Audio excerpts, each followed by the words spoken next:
Assalamualaikum warahmatullahi wabarakatuh. Waalaikumsalam warahmatullahi wabarakatuh. Salam silaturahmi kami sampaikan. Hari ini saya Abdul Wafid bersama Gus Ali Asyar dalam bincang santai akan membahas seputar tema memilih tempat untuk belajar, Gus.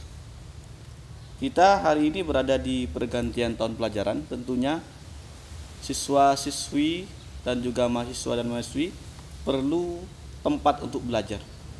Pertanyaan pertama, Gus, bagaimana ciri-ciri lembaga atau sekolah yang berkualitas sehingga kita harus memilih lembaga itu untuk tempat belajar? Terima kasih. Assalamualaikum warahmatullahi wabarakatuh. Waalaikumsalam.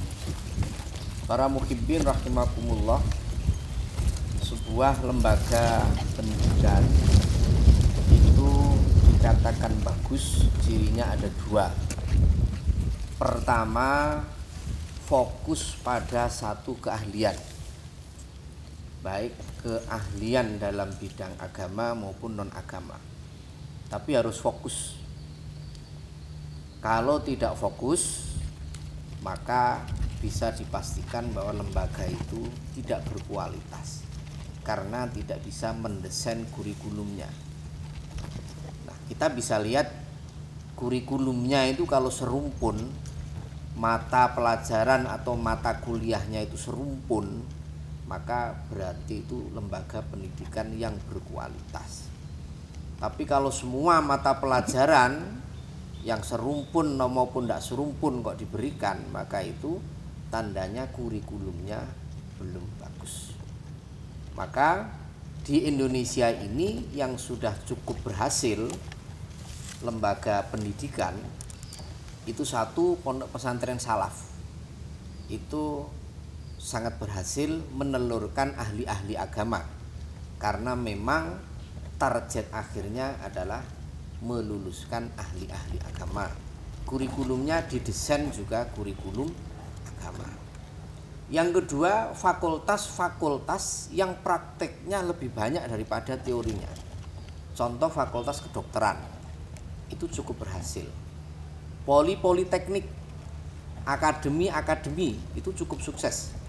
Akademi keperawatan, akademi kebidanan, akademi penerbangan sipil, akademi teknik sipil, calon-calon arsitek itu cukup berhasil di Indonesia.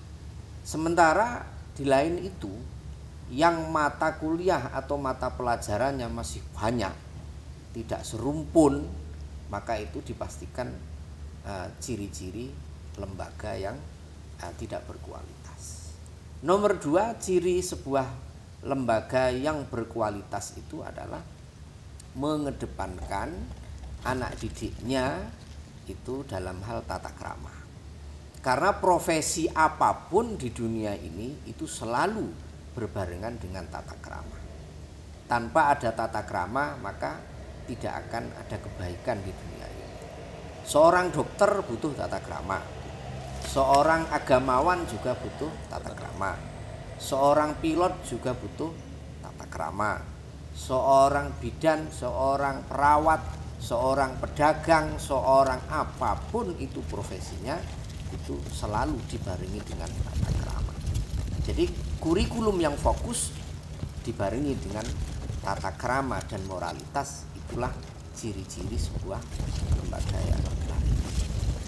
Selanjutnya, Gus, ketika kita sudah mengetahui lembaga mana yang berkualitas dan yang belum berkualitas, terus kita bagi adik-adik kita di SD, SMP, SMA yang mau melanjutkan, apa yang harus dipersiapkan sebelum mendaftar? Yang pertama tadi, memilih lembaga yang berkualitas dulu. Jangan salah pilih, sebab sekali salah pilih maka akan rugi 3 tahun. Jangan hanya ikut-ikutan. Pilihan ini harus betul-betul tepat. Jangan hanya menuruti keinginan pribadi, tapi bermusyawarahlah dengan orang tua, bermusyawarahlah dengan orang-orang yang lebih berpengalaman dari kita.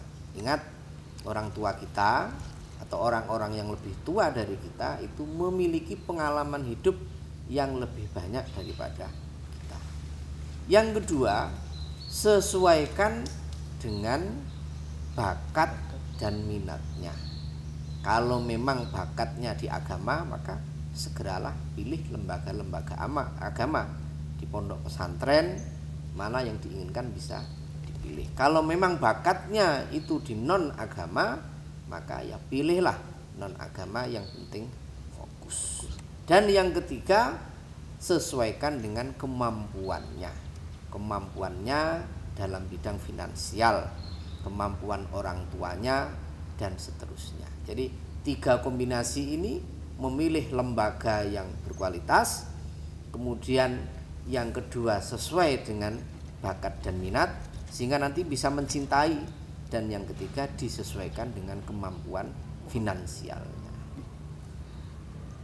Pendidikan kita di Indonesia hari ini, Gus, apalagi saat pandemi ini, sudah mulai berpindah dari yang asalnya tatap muka ke sistem daring atau online. Sebenarnya bagaimana dari dulu itu, Gus, sistem atau model pendidikan yang diterapkan oleh madrasah atau sekolah?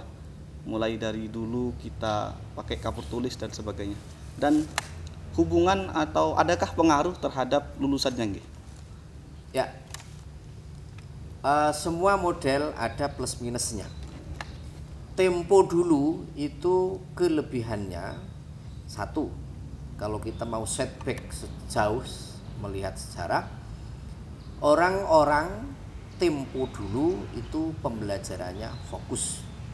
Maka dulu santri-santri itu yang banyak santri kelana. Artinya nyantri itu bukan hanya di satu pesantren, sehingga wawasannya luas. Kenapa? Di setiap pesantren yang baru dia akan menemukan contoh model yang baru, menemukan karakteristik tempat yang baru, menemukan model atau gaya seorang pemimpin, dalam hal ini kiainya, yang baru, sehingga dia kaya dengan pengalaman. Fokus. Santri-santri zaman dulu itu nyantri tidak dibatasi oleh waktu. Jadi nyantri kepada kiai A karena belajar fikih, dirasa sudah cukup mendapatkan ilmu yang banyak, pindah kepada kiai B belajar tasawuf, pindah lagi kepada kiai C belajar ilmu-ilmu hikmah, belajar tafsir dan lain sebagainya. Nah, sekarang santri, bicara khusus santri, sekarang tidak, dia hanya nyantri di satu tempat. Nah, ini ada kelemahannya, harus diakui. Yang kedua, santri model dulu, santri zaman dulu itu mengedepankan khidmah, karena mereka percaya bahwa dengan khidmah itu ilmu akan bisa diperoleh, ilmunya menjadi berkah. Nah, untuk model sekarang itu kurang mengedepankan khidmah. Mereka memburu ilmu dengan sangat semangat tapi melupakan khidmah. Nah, ini harus dibetulkan ini. Yang ketiga, kalau bicara tentang media atau alat pembelajaran, tentu zaman sekarang lebih variasi, lebih banyak. Ada pembelajaran model daring, online dan lain sebagainya. Tapi model ini satu bisa memudahkan orang, tapi juga ada kelemahannya. Kalau dalam teropong santri itu keberkahannya kurang. Bagi saya pribadi, model tatap muka bertemu langsung dengan cara daring itu saya lebih memilih model tatap muka. Kenapa? Karena seorang pendidik bisa lebih maksimal menyampaikan ilmunya, dan juga di situ ada keberkahannya. Terima kasih, Gus, atas penjelasan yang begitu luas. Pemirsa, para muhibbin yang berbahagia, juga karena tema kita hari ini seputar dengan pendidikan, jadi buat calon mahasiswa atau calon siswa MTS, MA, SMP, dan SMA dan SMK, tadi yang sudah disampaikan oleh Gus Ali Asyar, itu sebelum kita mendaftarkan diri ke sebuah lembaga atau madrasah, kita harus perhatikan dulu apakah lembaga atau madrasah itu berkualitas dan sesuaikan dengan bakat yang kita peroleh tentunya juga dengan finansial dan kemampuan orang tua. Begitu nih Gus. Demikian para muhibbin, pemirsa yang berbahagia, kami undur diri. Mohon maaf atas segala kesalahan dan kekhilafan. Assalamualaikum warahmatullahi wabarakatuh. Waalaikumsalam warahmatullahi wabarakatuh.